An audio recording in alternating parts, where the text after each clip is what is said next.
que da un ex agente de la DEA que habla de la dificultad que sería para, para Norteamérica y para toda la gente que quiere tener el narcotráfico si ese cartel se desgrega y se convierte entonces varias cabezas en varias cepas, como dicen por ahí, de este cartel. Si este cartel se disipa y crece ese germen de maldad, de peligrosidad y de violencia, esto puede ser delicado. Pero con esto yo quiero preguntar a Nelson, ¿cómo ves tú esto, este nivel de peligrosidad, el que puede tomar este cartel si se divide entre las cabezas que dijimos ayer, como una medusa, que ya subió uno que supuestamente va a sustituir al fenecido Mencho? Pero hay otras cabecitas por ahí que tal vez quieran tener su propia tienda aparte, también delincuencial y también con capacidad nociva, mortífera y muy peligrosa para México y el resto del mundo. ¿Cuál es tu opinión sobre eso, Nelson? Bueno, en cuanto a opinión, Iván, debo decirte que pasó cuando cayó o terminó el cartel de Medellín. El cartel de Cali toma toda lo que era la parte de exportación del cartel de Medellín y se convirtió en el cartel en ese momento que exportaba el 80% de la cocaína que consumía en los Estados Unidos. Pero vamos a unos números. En el caso del cartel Jalisco Nueva Generación, para que ustedes tengan una idea de la dimensión del cartel que estamos hablando, México tiene 32 estados y el cartel Jalisco Nueva Generación operaba en 28. Miembros armados, pero cuando le digo miembros armados no es una persona que tiene una pistola en la cintura. Estamos hablando de que tenían equipamiento militar similar al que tenía o tiene el Ejército de México, pero con mejores armas, entre ellos misiles o lanzamisiles que pueden atacar helicópteros. El total de los miembros del cartel Jalisco Nueva Generación armados son 20,000 miembros. Esto es más que el ejército, para que ustedes tengan una idea, de varios países centroamericanos. Pero lo más importante es lo que dijo el agente de la DEA a las últimas noticias. Si este cartel se fragmenta, no sería un grupo, serán muchos y cada uno más violento. ¿Por qué? Porque en el caso específico del cartel Jalisco Nueva Generación, no es como los carteles de Pablo Escobar, ni de Beltrán Leiva, ni del cartel de Guadalajara. Hagamos la comparación histórica, por ejemplo, con datos duros. En el periodo de la década de los 80, por ejemplo, Pablo Escobar, se dice que tenía un ingreso anual estimado de hasta 3,000 millones de dólares aproximadamente. Era una estructura completamente vertical y solo exportaba y se dedicaba al negocio de la cocaína. Cuando vamos al caso del Chapo Guzmán, el famoso cartel de Sinaloa que operó desde el año 2000 hasta el año 2015, se calcula que tenía un ingreso anual el cartel entre 3,000 y 5,000 millones de dólares. Su estructura era más federativa, era la unión de varios carteles pequeños. En el caso del cartel Jalisco Nueva Generación, se estima que tenía un ingreso anual de 10,000 millones de dólares. Era exactamente su modelo como un tipo de franquicia. Era el cartel Jalisco Nueva Generación con un encargado de la distribución, de importación del fentanilo, la mentafina, todo lo que eran sustancias o digamos como opioides, lo manejaba el cartel Jalisco Nueva Generación. Distinto al cartel de Cali y al cartel de Medellín, ellos manejaban o manejan otras sustancias distintas como el fentanilo y las metafetaminas. Para que tengan una idea, hoy, que es 25 de febrero del 2026, en el caso del fentanilo es el principal exportador hacia los Estados Unidos. Hay otro negocio que más o menos mueve 50,000 millones de dólares al año, que es el tráfico de migrantes, y también el cartel tenía una presencia alrededor del 80%. Esto incluye extorsión, secuestro y remesas sucias. En el tema también de extorsión y lavado de activos a través de bienes raíces y criptomonedas, todo el dinero, digamos, que se mueve en México, la mayoría es de este cartel. ¿Qué pasaría, dicen algunos analistas, si se fragmenta este cartel? Primero, cada célula buscaría su propia ruta hacia el Caribe. Ojo, República Dominicana. Habrían peleas violentas por puertos y costas que pueden desplazar la violencia hacia países como la República Dominicana. Por ejemplo, en el caso del puerto de Manzanillo, que queda en la zona de Ixtapa y Huatulco, ese puerto lo maneja hasta el día de hoy el cartel Nuevo Jalisco. Como pasó además, y recordemos, el caso de los Zetas, cuando ellos se dividieron, creció en el caso de México la violencia y también los secuestros, la extorsión y la violencia indiscriminada. Iván Yael. Así es, miren, una cuestión importante. Freddy ha sido director de prensa, tuvo su, ¿cómo se llama tu periódico, Freddy, de Baní? La Verdad del Sur. La Verdad del Sur. El periódico más poderoso del interior del país. Entonces, Freddy, que sabe lo que significa una prensa de circulación importante y sabe por qué la gente habla y cuándo habla. Aquí tenemos, Freddy, un ex agente de la DEA dando informaciones tremendistas de lo que pudiese ocurrir allí. Da una lectura a un asunto político que puede ocurrir allí en relación a la división de un cartel que era sumamente peligroso y nocivo para la sociedad, pero advierte que esto puede ser peor si cada una de esas cabezas se empodera también. Esta información que da un ex agente de la DEA, ¿qué sentido tú le encuentras? ¿Se está trabajando con la DEA? ¿Está emitiendo información sobre el cartel per se? ¿Está tratando de aportar? ¿Qué mirada tú le das a esto? Bueno, yo pienso que es realista y es correcta la visión que está ofreciendo ese agente de la DEA, porque tiene la siguiente lógica, la siguiente dinámica. Vamos a hacer un microensayo con Capotillo o con Gualey, que es un poquito más violento que Capotillo. Usted tiene a Gualey y usted tiene 10 o 12 carajos que son los jefes de Gualey. Uno domina Jarro Sucio, el otro está en la Berma, y el otro están distribuidos en el barrio, pero tienen un jefe máximo. Vamos a pensar, ¿cómo se llama Boncherí, el tigre de Haití? Jimmy Barbecue. Entonces, tú tienes un jefe con carisma, con poder negativo, pero tiene poder. Ese jefe como que mantiene controlado. Pues ese jefe tiene 4 o 5 lugartenientes en zonas específicas. Si desaparece la autoridad de Barbecue, es difícil que ese sector que controlaba Barbecue a través de un cacique, que el cacique le ceda su poder o su mando a alguien más. Entonces, ¿qué es lo que va a pasar? Ese cartel es tan poderoso y tenía tanta autonomía y era tan vasto, tan amplio, porque tú dices, bueno, tenía en 28 de 32 estados, tenía en 28, y Dominicana, y Haití, y Asia y Europa. Hay otros sectores que son dominados 45 países en total, Freddy, por ese cartel. Entonces, ¿tú crees que va a surgir un líder de automático con carisma para glotear? No. Esos liderazgos se alcanzan sobre la base de tú cortar mucha cabeza y serruchar muchos palos. Entonces, todo el que tiene ese desgraciado de Nelson, deja que yo lo agarre, no te preocupes, cuando el jefe muere, cuando el jefe muera.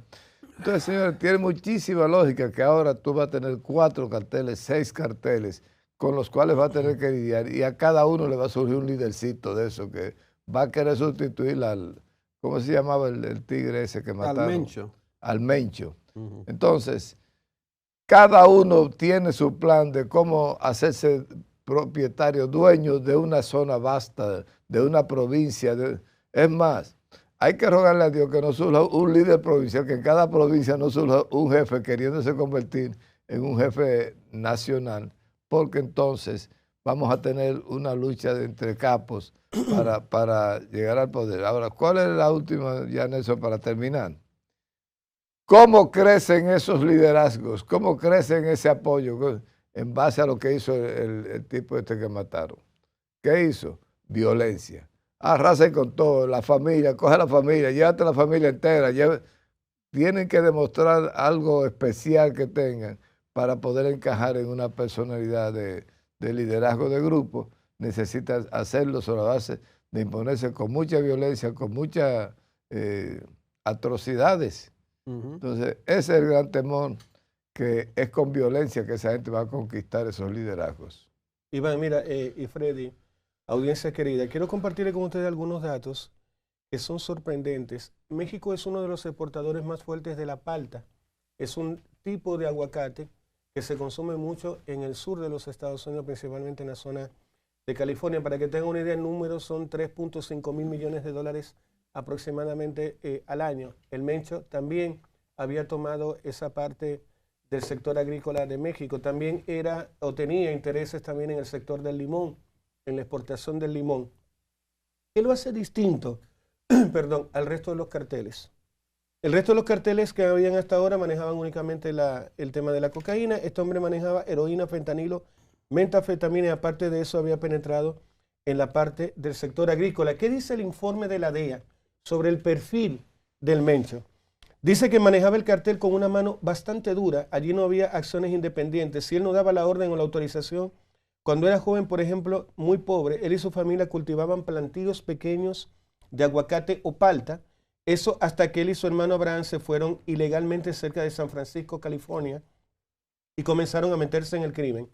En 1992 fue detenido con su hermano vendiendo 5 onzas de heroína en Sacramento. Cuando ocurrió la detención, él sospechó que los compradores eran policías porque le dijo a su hermano que los billetes con los que estaban comprando eran nuevos. Y él le dice a su hermano, nadie trae billetes nuevos. Recuerda, hermano, siempre cuando te compren son billetes viejos. Se lo dijo a su hermano, pero ya era muy tarde. Pero siempre se caracterizó por ser una persona muy astuta. Ahí comienza su carrera de narcotraficante, pero solo vendiendo fracciones pequeñas. Él vio de alguna manera que el negocio era fácil. Pero fíjense otro dato interesante. Luego de esta detención, el Mencho fue enviado a prisión a un centro en Texas. 3 años después, al salir, vuelve a México e ingresa al cartel Milenio y se casa con una de las hijas de la familia Valencia. De ahí sube rápido a la organización. Con los años capturaron a los líderes del cartel Milenio, lo mismo que comentaba Iván, se fragmenta el cartel Milenio y comienzan 2 grupos llamados Los Torcidos y La Resistencia. El Mencho se convierte en el líder de los retorcidos, que fueron los que ganaron la guerra interna, y de ahí él forma el cartel Jalisco Nueva Generación. Iván Yael. Así es, miren, la advertencia, y cierro este tema con esta línea, la advertencia que hace un exagente de la DEA, son gente que tienen una expertise, una experiencia, que han visto este tipo de flagelos pasar, ocurrir en diversos hemisferios.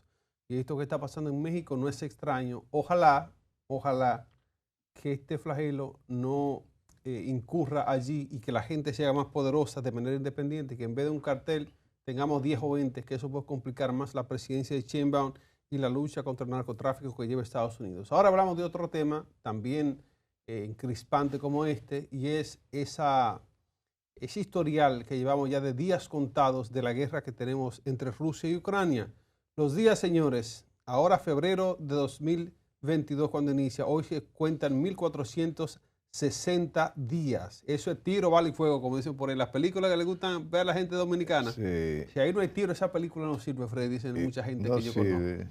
Entonces, ha habido muchas balas, mucho fuego, muchos misiles, mucha destrucción, muchas vidas que se han perdido en este enfrentamiento entre Rusia y Ucrania. Ha habido una pérdida económica sumamente cuantiosa, pérdida para Zelensky, que le debe todos sus recursos naturales ahora a Trump. Sí. Ganancia para las armamentísticas que han vendido todo tipo de armas e implementos de guerra allí, que Freddy creo que en su próxima vida va a poner una tienda de armas potentes de guerra. Aunque sea de mito. Aunque sea de mito, a ver si se hace dinero. Pero sobre esto Nelson nos va a contar un poco de cómo nos afecta a nosotros esta pérdida de vidas que hemos tenido ahí, cómo el mundo se ha visto complicado por esta relación tortuosa que ha habido por más de 1000 días entre Rusia y Ucrania. Muchísimas gracias, Iván. Dicen que ya llevan más de 1460 días, según el diario Infobae, pero quiero comentarles que ya estamos hablando de 1.8 millones de bajas entre muertos, heridos y desaparecidos entre ambos bandos. Claramente, como es una situación de guerra, tanto Rusia como Ucrania no transparentan o no publican el tema de la baja, pero organismos independientes sí lo hacen y analizan. En el caso de Rusia se habla ya de 1.2 millones de bajas, incluyendo 325.000 soldados muertos. Es la mayor cantidad de bajas para una potencia importante desde la Segunda Guerra Mundial. En el caso de Ucrania, algunos analistas hablan entre 500.000 y 600.000 bajas militares de hombres, incluyendo hasta 140.000 muertos. El presidente Zelensky dijo que 55.000 soldados ucranianos han muerto, pero la ONU no puede verificarlo de manera independiente. ¿Qué ha dicho la Organización de las Naciones Unidas? Habla de que al menos civiles hay 14.999 almas sin vida, una cifra bastante conservadora que podría también ser mayor. 40.600 civiles heridos, 763 niños muertos según la ONU. El año 2025, según análisis, ha sido el año más mortífero para los civiles desde el 2022, con un aumento del 31% de bajas respecto al año 2024. Rusia, para que ustedes lo sepan, en términos de territorio, ocupa ya el 19.4% de Ucrania. En el último año ganaron solamente un 0.79 más, a un costo altísimo humano de parte de Ucrania. ¿Qué ha pasado con la ayuda militar que se prometió en algún momento? Obviamente ustedes conocen ya la actitud, la opinión de Donald Trump al respecto, y lo que hizo fue que bajó un 13% la ayuda a Ucrania, detuvo los envíos, ahora mismo, por ejemplo, ya no hay más dinero. Europa aumentó su ayuda en un 67% para compensar. ¿Por qué lo hace? Porque sabe obviamente que si Putin sigue avanzando hacia Ucrania, en algún momento avanzaría hacia lugares como Polonia y ya estaría dentro de la Comunidad Europea. La ayuda humanitaria y financiera, con todo lo que ustedes escuchan, cayó también un 5%. ¿Cuántas personas han huido de Ucrania? Escuchen la cifra. 5.9 millones de ucranianos han huido del país debido a la guerra. 3.7 millones de desplazados al interior de Ucrania debido a la guerra. ¿Cuántos ataques rusos ha recibido Ucrania? 2.851 solo contra instalaciones médicas, cuenta la Organización Mundial de la Salud. Ahora, Iván, ¿cómo nos afecta esto? Tú sabes que ellos son el mayor productor de trigo. Obviamente el Mar Negro sigue minado y con riesgo de ataques, por lo tanto esto ha hecho que se incremente el precio del pan, de las pastas y el precio también de los fertilizantes. En cuanto a la energía, la volatilidad energética global sigue siendo además una herencia de esta guerra y ya vemos incremento en los costos de los fletes navieros en algunas rutas. Así es, yo quiero saber también desde el punto de vista de Freddy, estos números que aparecen, Freddy, de pérdidas que hemos visto, pérdidas económicas, sobre todo pérdidas de vidas humanas, y nosotros nos preguntamos, con el despliegue de armas de alto calibre, de alta tecnología que vemos allí, esto se ha convertido para esas potencias que estamos hablando de dos potencias, porque tenemos a Rusia de un lado y tenemos a Estados Unidos detrás de Ucrania. Claro. Es la misma gente Estados Unidos y Occidente. Y Occidente, la misma gente que estuvo en esa carrera a la luna, la Unión Soviética y Estados Unidos, nueva vez, Freddy, se enfrentan, en este caso en Ucrania. ¿Qué ves tú de esto? ¿Es un movimiento estratégico geopolítico? ¿Es una inversión donde solo ganan los armamentistas y se pierden vidas? ¿Cuál es la mirada de Freddy Aguas Vivas?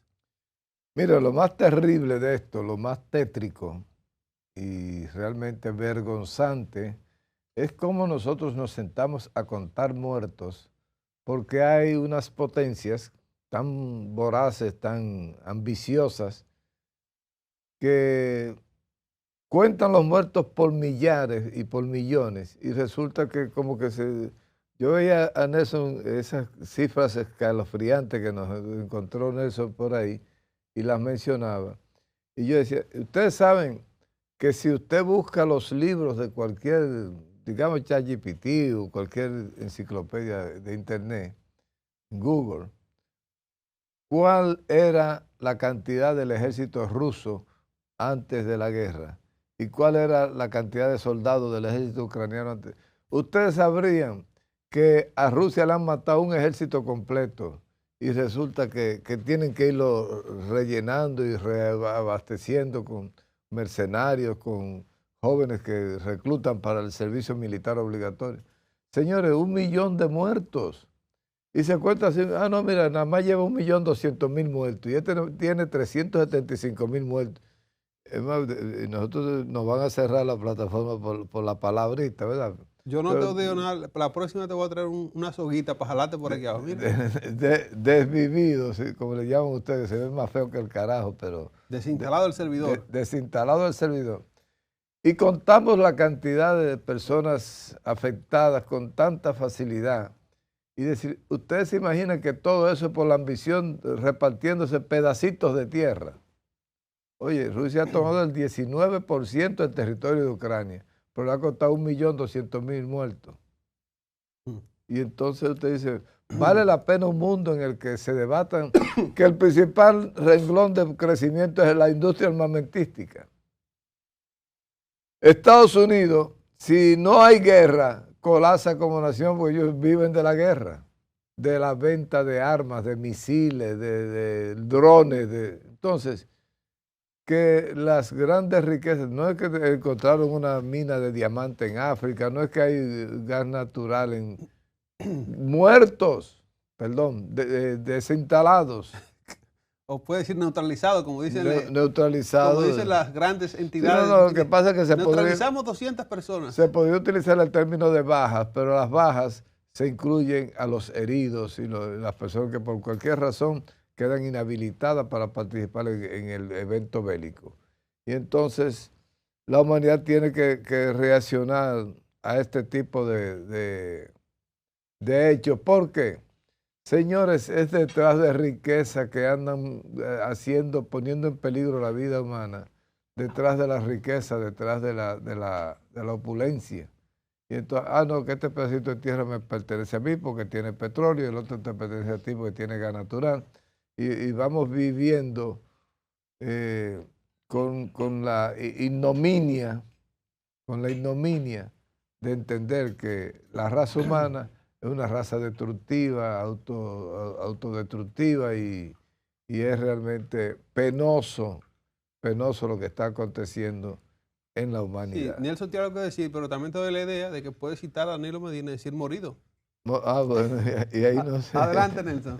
Bueno, hay un tema Tú no eres bueno, ¿no? que Freddy, para que traigamos a la mesa y lo discutamos con nosotros, que además tenemos un poquito de tiempo, y es el tema demográfico.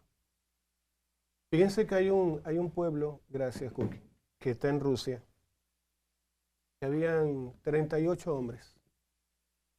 Freddy comentaba cómo de alguna manera Putin está enviando hombres a la guerra. Bueno, ellos van a los pueblos y hacen contratos firmados. Dicen, bueno, mira, nosotros estamos pagando 2.000 euros para la gente que quiera ir a la guerra. Bueno, yo soy pescador y da la cosa difícil en mi casa. Y digo, mira, ¿sabes que a mí me interesa? Básicamente, bueno, listo, fírmame acá. El tema es que de 38 hombres que habían en ese pueblo, salió ayer publicado en la BBC, murieron todos. Todos. Y ahí entró una cuestionante que por eso el periodista hace el reportaje y dice, bueno, aquí ya demográficamente va a haber un cambio, va a haber un impacto en el futuro de este pueblo. Y también justamente ayer comentábamos en Una Nueva Mañana lo que significa la ausencia del hombre muchas veces en una familia o del proveedor o de quien llevaba el dinero a la casa. Entonces ahí Putin no solamente mató generaciones futuras, sino que simplemente hizo más pobre a ese pueblo. Cuando, por ejemplo, me tocó analizar la cantidad de bajas, pasó también en la Segunda Guerra Mundial. En la Segunda Guerra Mundial fueron 60 millones de personas que perdieron la vida, la mayoría hombres. ¿Y por qué vuelvo a mencionar el caso de los hombres? Porque tiene un impacto demográfico a futuro. En el caso de Rusia fueron 1.2 millones de hombres que acaban de fallecer. En el caso de Ucrania, 600.000 hombres que acaban de fallecer. Dicen, bueno, pero eso... Es como que le mataron un ejército entero y han tenido que renovarlo. Claro, es que en el caso de Ucrania, y quiero volver a la línea de tesis que planteaba don Freddy Aguas Viva, es el tamaño de La Vega en ciudadanos, en ciudadanía, en habitantes. Es desaparecer La Vega de un solo plumazo. De eso estamos hablando cuando estamos compartiendo acá esas cifras de manera tan fría, pero como prensa categóricamente estamos obligados a transparentar la verdad. Señores, y eso es Ucrania, y eso es Rusia. Son menos manos para temas de agricultura, son menos manos, es menos amor, menos abrazo, menos papás en casa. Calculen la cantidad de huérfanos. Hay un tema también ahí mental, como mi papá falleció en la guerra, el Estado me quitó a mi papá, por culpa de esta maldita guerra no tengo un papá. Y la hipocresía, Nelson, de que hay sectores, gentes y países que se lamentan y repudian los muertos de un lado, pero se olvidan de Gaza y de Palestina, y se olvidan de que en otros lugares del mundo han habido actos de genocidio bárbaro y criminal, y eso, no, si es ahí no importa, pero como que hay seres humanos devaluados, ¿verdad? Freddy, pero no puede caer Rusia después de esta cantidad enorme de bajas de 1.2 millones de hombres en una generación de niños que mañana sean terroristas, que crezcan con la idea, wow, el Estado es un desgraciado, me quitó a mi papá, fui pobre y no pude ir a la escuela por culpa del Estado ruso. Creo que hay muchos cálculos que no está haciendo Putin con lo que está pasando en la guerra. El Estado siempre tiene la posibilidad de dirigir los canales educativos para poner tu cerebro a pensar como ellos quieran. Y entonces manipularte. Ellos tienen la posibilidad de que la narrativa de esa guerra sea tan cosa, que sea un heroísmo que tú estés matando gente por ahí. Freddy, es normal que en pleno siglo XXI estemos hablando de que hemos perdido 2 millones de personas en concreto. Yo pensaba que nunca me iba a haber una guerra. en el mundo. Si tú divides el pedazo de territorio que se ha conquistado y lo divides entre la cantidad de personas que se han sido desconectadas, tú te vas a dar cuenta que es ridículo el número de tareas de tierra que le toca a cada ser vivo. Ridículo, Miren. una barbaridad. Es una nueva mañana.